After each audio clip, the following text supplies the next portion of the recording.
Good morning dear students, कैसे हैं आप सभी। देखिए, आप सभी तैयारी कर रहे हैं सीटेट 2020 की।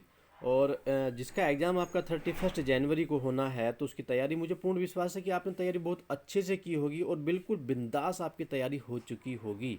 आपने काफ़ी प्रैक्टिस सेट को सॉल्व किया होगा, आपने काफ़ी अपने कोर्स को रिवाइज भी किया होगा। अब हम लास्ट में जो कराने जा रहे हैं आपको, जो आपने अभी तक पूरी तैयारी की है, उस तैयारी को केवल हम रिवाइज करेंगे, रिकॉल करेंगे आपके सारी तैयारी को।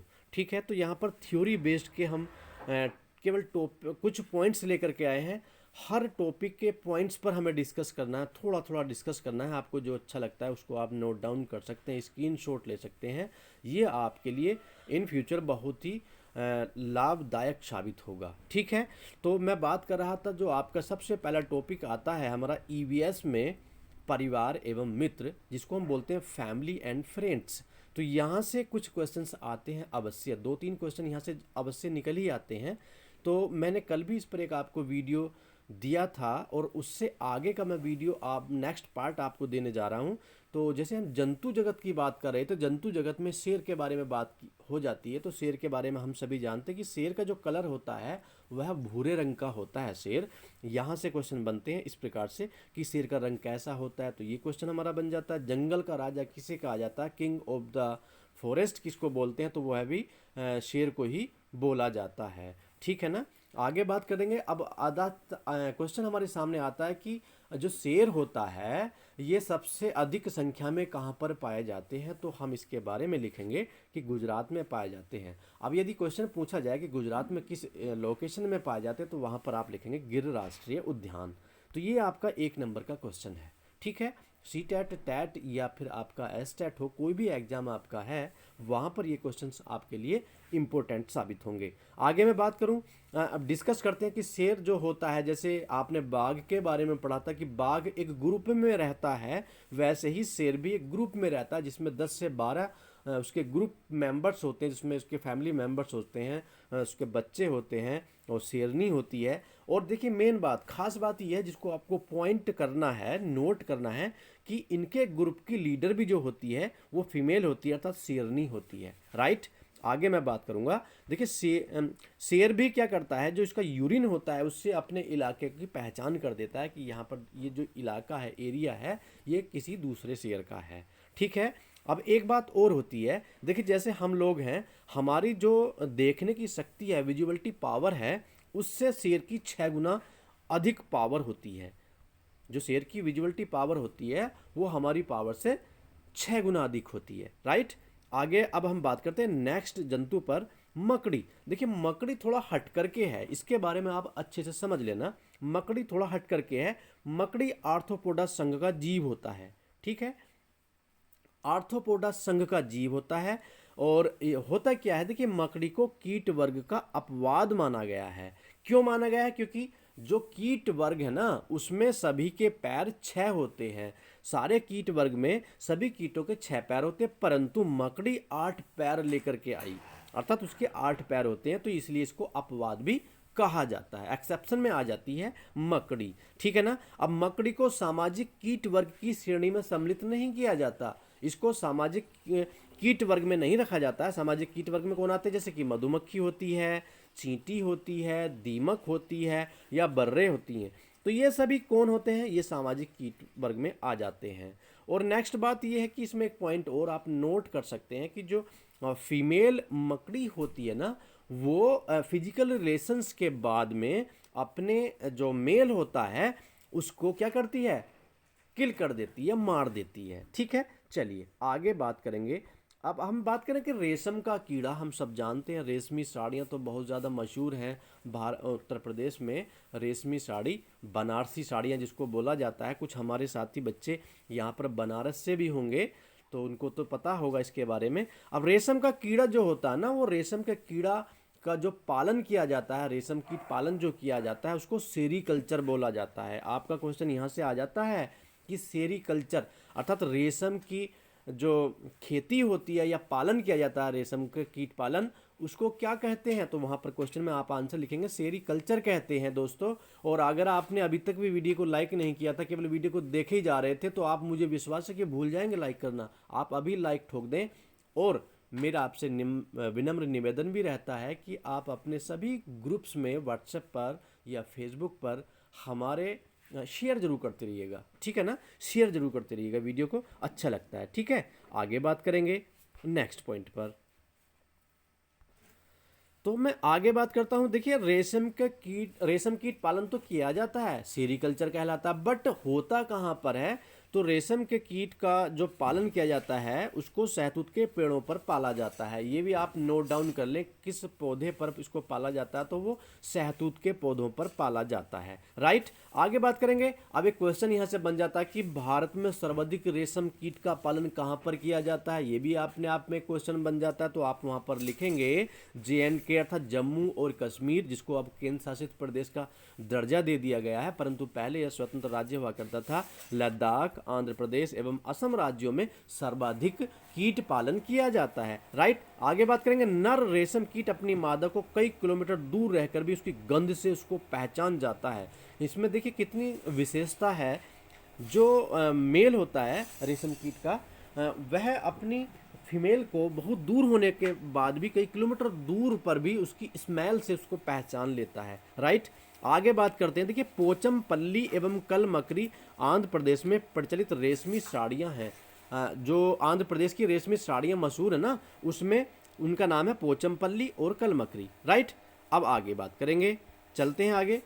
देखिए, कैरियर प्लस एक ऐसा चैनल है जिस पर आप आंख बंद करके विश्वास कर सकते हैं और आप लोग करते भी हैं, क्योंकि यहाँ पर जो भी आपको मटेरियल प्रोवाइड कराता हूँ, अब तक का मेरा ऐसा रिकॉर्ड रहा है कि मेरे मटेरियल से क्वेश्चन 100% आए हैं। कभी भी मेरा वार खाली नहीं गया, चाहे वो आपका DLED रहा हो, आपका UP टेट रहा हो, आपका CTET रहा हो, यहाँ तक कि आपका STAT भी रहा हो। मेरे एक एक वीडियो से 4-4, 6-6 क्वेश्चन आपके DLED के एग्जाम्स में आए हैं, अगर आपने मेरे वीडियो को देखा होगा तो, ठीक है ना।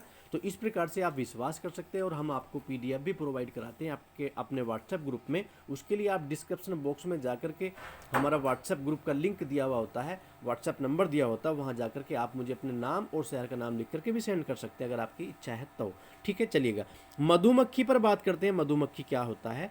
मधुमक्खी पालन भी किया जाता है। मधुमक्खी पालन को एपीकल्चर कहा जाता है, राइट। मधुमक्खी पालन को क्या कहते हैं? एपीकल्चर कहते हैं। रेशम कीट पालन को क्या कहते हैं? सेरीकल्चर कहते हैं। तो हमें इस बात का अलग अलग ध्यान रखना है, याद रखने हैं, क्वेश्चन कहीं से भी आ सकता है दोस्तों। सर्वाधिक मधुमक्खी पालन कहाँ पर किया जाता है? लीची के पेड़ पर जो किया जाना है वो सबसे अच्छा होता है। लीची के पेड़ से जो मधु प्राप्त होता है वो अच्छा होता है ना, इसलिए, ठीक है।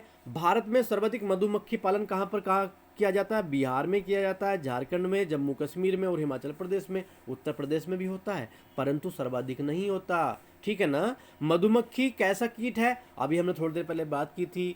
मधुमक्खी सामाजिक कीट की श्रेणी में आता है, परंतु मकड़ी नहीं आती है। यह अपनी कॉलोनी या बस्ती बना करके रहती है। हम इससे सीख सकते हैं कि आज जैसे हमारे यहाँ पर परिवारों में परिवार विघटन हो रहा है, तो हम उससे सीख सकते हैं कि एक मक्खी का जो छत्ता होता है, उसकी कॉलोनी होती है, उसमें कई सौ नहीं, कई हजार, लाखों उसमें घर रहते होंगे एक साथ में, जो निवास करते हैं, संयुक्त परिवार के रूप में निवास करते हैं और एक दूसरे के लिए सैक्रिफाइस करके रहते हैं।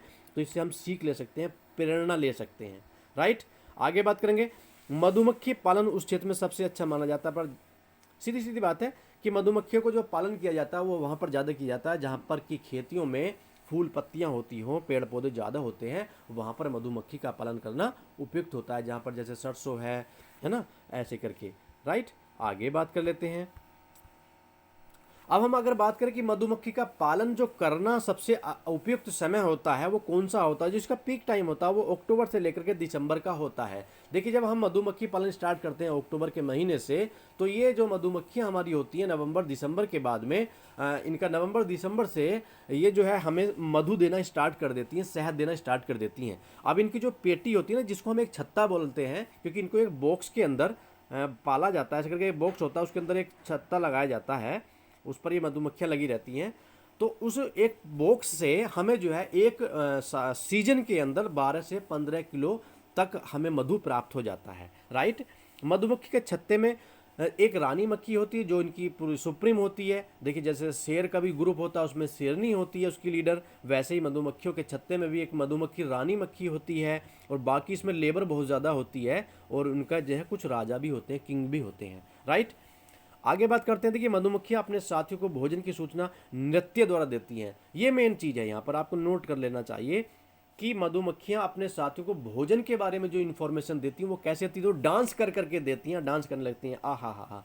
उससे ये समझ जाते हैं कि भाई अब यहाँ पर हमें जो है क्या प्राप्त होने वाला है, भोजन प्राप्त होने वाला है, ठीक है ना। तो अब जब जब सीजन चलता है, जैसे अभी सरसों का सीजन चल रहा है, अभी अलसी का चलेगा, ऐसे करके जो सीजन चलते रहते हैं उस समय पर तो इनको नेचुरली फूड प्राप्त होता रहता है मधुमक्खियों को। परंतु जब नेचुरली फूड आना बंद हो जाता है तब हम मधुमक्खी को क्या देते हैं, उस समय पर वो बात चलती है अप्रैल मई के बाद में। अप्रैल मई के बाद में जो समय आता है अक्टूबर तक का, उस सीजन के बीच में 2 से 3 महीने तक मधुमक्खियों को पालने के लिए, उनको रोकने के लिए, जीविका उनकी चलती रहे, जो वो जीवित रहें, उसके लिए लकड़ी के बॉक्स में चीनी का घोल लगाया जाता है, ठीक है ना, चीनी का घोल, ठीक है। अब हम बात करते हैं आपके सामने पश्मीना पर। वीडियो आपको अच्छा लग रहा हो तो आप लाइक और कमेंट्स करके मुझे ज़रूर बताएं वीडियो कैसा मेरा लगता है, ठीक है ना। चलिए, पश्मीना के आपने नाम सुना होगा। पश्मीना एक बकरी होती है जो हाईएस्ट एरिया में पाई जाती है, जो बहुत ज़्यादा हाइट है ना वहाँ एरिया में पाई जाती है। J&K हम इसको बोल सकते हैं। J&K के अंदर भी लद्दाख क्षेत्र में, लद्दाख को केंद्र शासित प्रदेश का दर्जा दे दिया गया है, वहाँ पर पश्मीना नाम की बकरी पाई जाती है। अब आपने सुना होगा पश्मीना का शॉल है, पश्मीना का है मफलर है, पश्मीना के ऊन की रज़ाइयाँ आने लगी हैं जो जयपुरी रज़ाइयाँ होती हैं। तो पश्मीना का जो शॉल होता है, इसमें वूल, जो इसकी पश्मीना की वूल होती है ना, इसमें हीटनेस बहुत ज़्यादा होती है, बहुत ज़्यादा गर्म होती है। जो हमारा नॉर्मली जो हम लोग ऊन यूज करते हैं उससे 6 गुना अधिक गर्म होती है, ठीक है ना। पश्मीना जो बकरी है इसकी विशेषता होती है ये -40 डिग्री टेम्परेचर में भी रह सकती है, अपना जीवन यापन कर सकती है, ठीक है। तो ये इस प्रकार की है। और पश्मीना बकरी को जो इसका पालन पोषण करते हैं वो एक चांगा जनजाति होती है, उत्तराखंड में, सॉरी जम्मू कश्मीर में पाई जाती है। वे लोग ही इसका पालन ज़्यादा करते हैं, अर्थात इसको ज़्यादा पालते हैं, ठीक है। अब पश्मीना बकरी के बारे में बहुत सारी जानकारी आपको यहाँ पर मिल जाएंगी, तो आप इनको नोट डाउन कर लें, आप स्क्रीनशॉट भी ले सकते हैं, ठीक है ना। चलिएगा आगे बात करते हैं। अब देखिए पश्मीना का जो शॉल या स्वेटर बनाया जाता है उसमें 250 घंटे लग जाते हैं, 250 आवर लगते हैं। पश्मीना बकरी जिस स्थान पर रहती है उस स्थान को लेखा कहा जाता है, आप इसको भी नोट डाउन कर सकते हैं। साथ ही साथ चांपा जनजाति के लोग जिन घरों में रहते हैं, जो जाति की हम बात कर रहे थे, चांगपा जाति ही तो पश्मीना को पालती है। तो चांगपा जनजाति के जो लोग जिन घरों में रहते हैं उन घरों को भी रेबो कहा जाता है। यहाँ से भी आप नोट डाउन करें क्योंकि डीपली क्वेश्चन ही हमारे सीटेट के अंतर्गत आते हैं, ठीक है ना। अब गिलहरी तो आपने देखा होगा भाई, गिलहरी तो बहुत ने देखा होगा, मुझे विश्वास है गिलहरी आपने देखी होगी, जिसके ऊपर लाइनिंग खिंची हुई होती है। गिलहरी एक स्तनधारी जीव की कैटेगरी में आती है, ठीक है ना। ये जो है बहुत बहुत स्मार्ट होती है, बहुत नेचुरली रहती है। इसके दांत न बढ़ें, अपने दांतों को नहीं बढ़ाना चाहिए इसको, ये चाहती है। तो इसीलिए पता क्या करती है, ये अपने दांतों से कुछ ना कुछ कुतरती रहती है। गिलहरी आपने देखा होगा, कुछ उठाएगी, खड़ी होगी ऊपर को और दांतों से कुतरना स्टार्ट कर देती है, ठीक है। तो इसका कारण क्या होता है, ये चाहती कि इसके दांत ज़्यादा लंबे ना हो जाए, कभी हाथी की तरह दांत हो जाएं, इसलिए गिलहरी कुतर कुतर कुतर कुतर कुतर कुतरती रहती है, ठीक है ना। चलिएगा अब आगे इस पर एक क्वेश्चन, एक पॉइंट है, इसको आप नोट डाउन करेंगे। देखिए ऐसे जीव जिनके शरीर पर बाल एवं कान पाए जाते हैं वे बच्चे देते हैं, अर्थात स्तनधारी होते हैं। अब स्तनधारी की अगर कोई परिभाषा पूछता है कि स्तनधारी जीव कौन से होते हैं, तो आप बता सकते हैं जिनके शरीर पर बाल पाए जाते हैं और कान जिनके पाए जाते हों वे बच्चे देते हैं, ठीक है ना।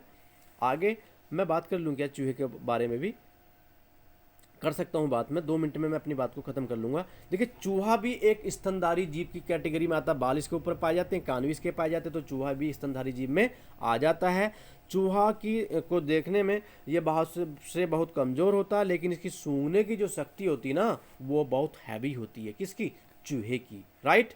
चूहा देखने में तो कमज़ोर है परंतु सूंघने की शक्ति, इसकी स्मेल पावर जो है बहुत ज़्यादा होती है। अब हम बात करें कैंचुए के बारे में। कैंचुए के लिए हम थोड़ा टाइम देंगे क्योंकि कैंचुआ हमारे लिए वास्तव में बहुत लाभदायक होता है, क्योंकि कैंचुए को क्या कहा जाता है केंचुए को फ्रेंड ऑफ फार्मर भी कहा जाता है, क्योंकि यह हमारी जो मिट्टी होती है, खेतों की जो मिट्टी होती है, उसमें घुस करके उस मिट्टी को भुरभुरी बना देता है। उसको खोदता रहता है ना, उससे मिट्टी भुरभुरी बन करके उपजाऊ बन जाती है। इसलिए केंचुए को किसान मित्र भी कहा जाता है और हमारी फसल का उत्पादन बढ़ जाता है। केंचुआ जैविक खाद बनाने में भी मददगार साबित होता है। जो कंपोस्ट खाद तैयार की जाती है, जैविक खाद जो आज की डेट में बनाई जाती है, एक बड़ा सा बॉक्स लिया जाता है, उसको हम बोल सकते हैं जैसे थैला होता है ना, ऐसे करके एक बड़े साइज का बॉक्स होता है जो पॉलीथीन का बना होता है। उसके अंदर केंचुआ डाला जाता है और बहुत सारे पदार्थ डाले जाते हैं और केंचुआ ही उस खाद को तैयार करता है, जैविक खाद को। ठीक है ना। अब हम बात करेंगे डॉल्फिन के बारे में। देखिए डॉल्फिन क्या है, राष्ट्रीय जलीय जीव है। मेन पॉइंट आप इसको नोट करेंगे कि राष्ट्रीय जलीय जीव कौन सा है, तो वहाँ पर आपको नाम लिखना होगा डॉल्फिन, राइट। तो ये आपके लिए क्वेश्चन आ जाता है। डॉल्फिन भी एक स्तनधारी जलीय जीव की कैटेगरी में आता है, जलीय जीव की कैटेगरी में आता है ना। देखिए डॉल्फिन एक बुद्धिमान जीव होता है। मानव के द्वारा जो भी इसे सिखाया जाता है आसानी से सीख लेती है। आपने कुछ मूवी में देखा होगा, डॉल्फिन को जैसे जैसे बाहर खड़े हुए उसके सामने करते हैं ना स्टाइल, तो वैसे वैसे ही वो एक्शन करती है डॉल्फिन, क्योंकि डॉल्फिन एक बहुत ज़्यादा ब्रिलियंट जीव होता है, जलीय जीव होता है। जैसे जैसे इसको सिखाया जाता है वैसे वैसे डॉल्फिन कर सकती है। ठीक है ना। तो देखिए भारत में डॉल्फिन जो हमारी गंगा नदी है, जो इलाहाबाद, कानपुर और हमारे इधर मुरादाबाद में तो नहीं है, परंतु यहाँ गढ़मुक्तेश्वर, ब्रजघाट होते हुए बिजनौर को निकलते हुए हरिद्वार से आती है। हरिद्वार से आगे ऋषिकेश से करके निकलती हुई गंगा नदी आती है और बिहार, पटना होते हुए ये जो है बंगाल की खाड़ी में विलीन हो जाती है। तो गंगा नदी में डॉल्फिन पाई जाती हैं। और ठीक है ना। तो इसे गंगा टाइगर भी कहा जाता है, आप इसको नोट डाउन कर लें। गंगा टाइगर किसे कहा जाता है, तो वहाँ पर आप लिखेंगे डॉल्फिन को गंगा टाइगर कहा जाता है। ठीक है। सबसे ज़्यादा जो डॉल्फिन होती हैं ना, ये भी आपको नोट डाउन करना है, इलाहाबाद से पटना के बीच में पाई जाती हैं। इलाहाबाद का जो संगम है वहाँ पर जाकर के गंगा नदी संगम में गंगा यमुना में मिक्स हो जाती है। इलाहाबाद से लेकर के पटना के बीच का जो एरिया है ना, बिहार की कैपिटल पटना है, उसके बीच में सबसे ज़्यादा डॉल्फिन पाई जाती हैं, राइट। तो ये सब कुछ बातें हमने आपके साथ की थी। एक पॉइंट और है यहाँ, देखिए डॉल्फिन भिन्न भिन्न प्रकार की ध्वनि तरंगों को निकालती हैं। जब शत्रु अर्थात उनका एनिमी उन पर हमला करता है तो अलग ध्वनि अर्थात अलग साउंड निकालती हैं। जब मित्र उनसे मिलता है तो उसकी साउंड डिफरेंट होती है, अर्थात उनकी डिफरेंट मोड में वे साउंड निकाल सकती हैं। ये इनके पास में कला होती है। ठीक है। तो ये सीटेट के लिए हम आपसे डिस्कस कर रहे हैं कंटिन्यू। गंगा नदी में बढ़ते प्रदूषण के कारण डॉल्फिन की जनसंख्या लगातार घटती जा रही है, ये आप सभी लोग जानते हैं। अब मैं व्हेल पर और बात कर लूँ। जब यहाँ तक हम आ गए, नील व्हेल जिसको हम बोलते हैं, अर्थात ब्लू व्हेल भी हम इसको बोलते हैं, आकार में बहुत बड़ा जीव होता है। नील व्हेल पृथ्वी पर पाया जाने वाला सबसे बड़ा जीव है। पृथ्वी पर सबसे बड़ा जो जीव आज पाया जाता है वो नील व्हेल है। उससे पहले डायनासोर हुआ करता था। नील व्हेल सबसे बड़ा जीव होता है और ये भी एक स्तनधारी जलीय जीव होता है, राइट। ये भी आप इसको नोट डाउन कर सकते हैं। नील व्हेल जो होती है गुस्सैली प्रजाति का जीव होता है। ठीक है। ऐसे ऐसे क्वेश्चंस आपके एस्टेट में भी आने की संभावनाएं रहती हैं। और देखिए नील व्हेल कहाँ पर पाई जाती है, प्रशांत महासागर में सर्वाधिक पाई जाती हैं। ये आपके लिए पॉइंट है। तो दोस्तों आज का वीडियो आपको कैसा लगा मुझे आप कमेंट सेक्शन में लिख करके बता सकते हैं। और आप पुराने वीडियो को देखने के लिए डिस्क्रिप्शन बॉक्स में लिंक हम छोड़ते हैं सारे वीडियो के, वहाँ जा कर के आप सीन भी कर सकते हैं। ठीक है। मिलते हैं नेक्स्ट लेसन लेकर के एक नए टॉपिक के साथ। तब तक के लिए चाहते हैं अनुमति, अपना ख्याल रखें। धन्यवाद।